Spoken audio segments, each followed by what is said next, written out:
又唔同喎。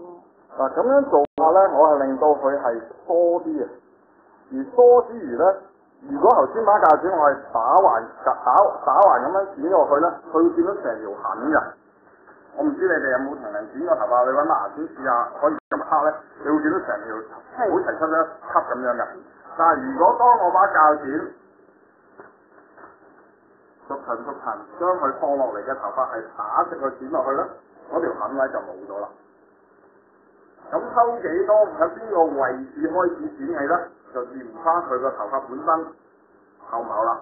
如果本身佢好厚嘅，佢想抽翻薄啲嘅，我就大概係一條頭髮嘅一半嘅位置開始，一二三剪兩三下。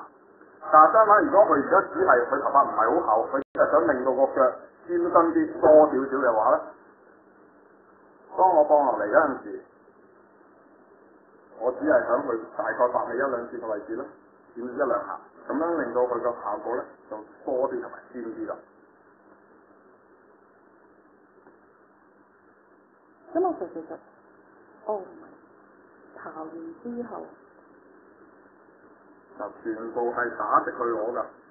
咁樣就算我點樣剪完放翻落嚟，都唔會見到嗰條痕位。如果頭先你打橫去剪咧，就一定見到嗰條痕位嘅。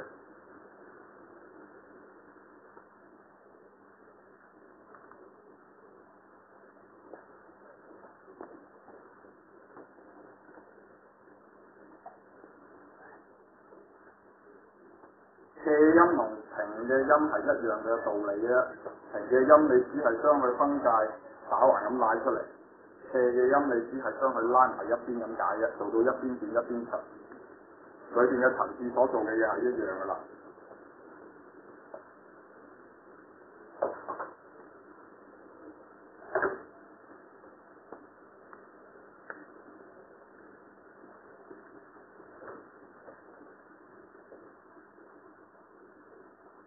咁因為一邊剪咗，佢就會承托住長嗰啲頭髮咧，就唔會話成皮咁搭咗落嚟。如果大家都有咁長咧，就劈晒落嚟㗎。而家我梳埋上去短嗰啲，就會將長嗰啲咧撐翻高去，撐翻鬆。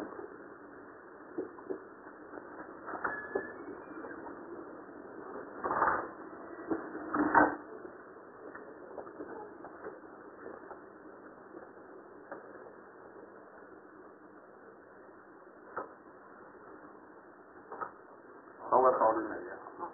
阿 Sir 你係咪講咁？